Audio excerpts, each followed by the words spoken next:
Good morning, my name is Alba Madero and I'm going to talk to you about generalized anxiety disorder.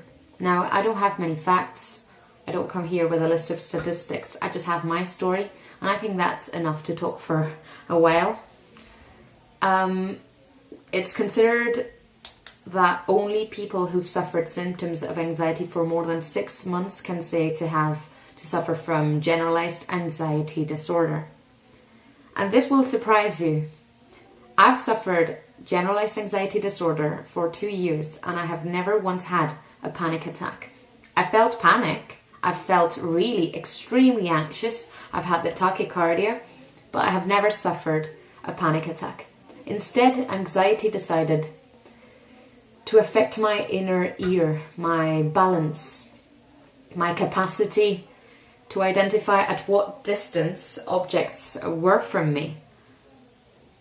I lost all perception of space. I would try to grab an object and I couldn't because it was a bit closer to me than I thought it was, or I would maybe walk on a flat surface and I felt like I was walking up and down a mountain, walking upstairs, walking downstairs. It was like I was on a boat, on a plane, or if I was in a lift and it just fell. I suffered from vertigo, dizziness, lightheadedness. I was very lucky because the symptoms would get worse when I was at home, which meant that I really wanted to go out. I was not one of those people who stay at home for 6 months and who panic at the thought of leaving the house. But unfortunately for me, the other place where my anxieties would get really, really serious was inside the interpreting booth, my favourite place in the world. Now, what happened is that every time I got close to a booth, I would have difficulties to breathe. I would start feeling my heartbeat racing, and the moment I was inside the booth, the whole room would start spinning around me. That was vertigo, and it was horrible.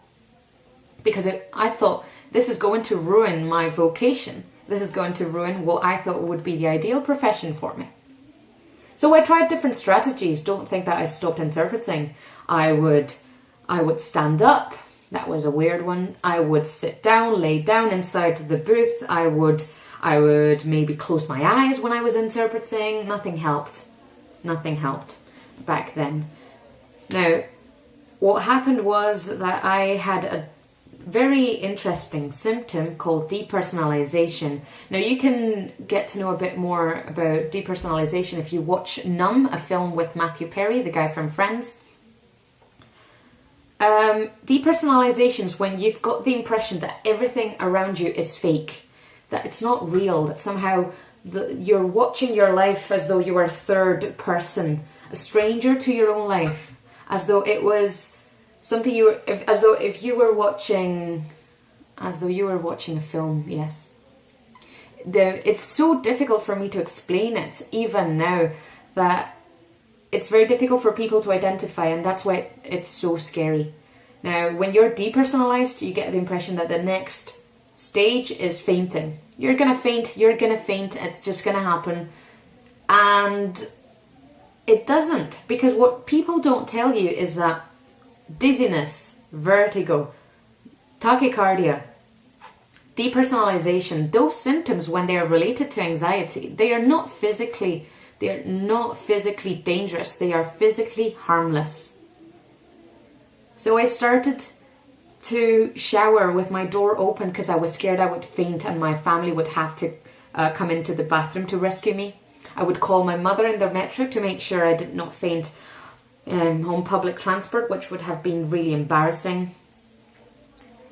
But other more subtle symptoms started to appear. My pupils were this big because I was reacting to a danger that did not exist, but my reaction were symptoms that did exist. I was reacting to my anxiety in the same way that you would react if you saw a lion in the jungle. That's why I became more sensitive to smells. When I went to the doctor, she told me that my heartbeat was 120 heartbeats per minute. Sorry, it was not that bad. Now that was the moment where they decided that my diagnosis was obvious. It was obviously anxiety, and there was no doubt, but I was not satisfied. Because when you've got the perception, when you've got the recurrent thought that there's something really wrong with you and your brain, you don't trust doctors. You believe yourself to be more intelligent than doctors. You think, this cannot be my mind creating the symptoms. This is impossible. This is crazy. But it was. So my treatment was obvious, diazepam. Now, I'd never taken anything like diazepam before, so I was high permanently, 24 hours. I was incapable of concentrating, of formulating coherent thoughts. I was high, and I really don't understand why drugs like weed are illegal and diazepam isn't, because I was writing my dissertation back at the time and I was incapable of doing anything. I was in Brussels once and I forgot my suitcase. It was the one thing I had to focus on. I forgot my suitcase in the metro. I wasn't myself. And the scary thing was, I thought that the anti-terrorism squads would blow up my suitcase when they found a suitcase alone in the metro station in Brussels. But it didn't happen either. I found my suitcase in the end. Now, I did not accept that I was suffering from anxiety. I thought I had to see a neurologist because there was something wrong about me. But I did in the end, because I found other strategies to cope with my disorder. The first one was yoga, meditation. When I discovered meditation, it was not a matter of chakras, and it was nothing spiritual. It was more to do with the fact that I had to learn how to breathe. When you breathe properly and the levels of oxygen in your brain are stable, then you feel less dizzy. Another thing I loved was going in the sea. Now, I live in Valencia, and the sea reminded me of my childhood. So I was changing a lot very fast. I did not understand what was happening to me, but if I was swimming, I felt that nothing had changed, and therefore I hadn't changed.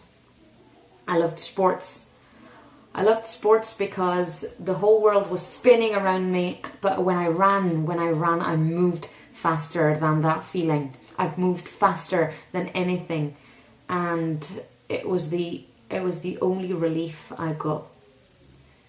But I couldn't have a normal life, and that's why it's not surprising that 8 out of 10 people who suffer from anxiety suffer from depression. How are you not supposed to get a depression symptoms if you cannot have a normal lifestyle? So what I want to finish my speech with is some advice.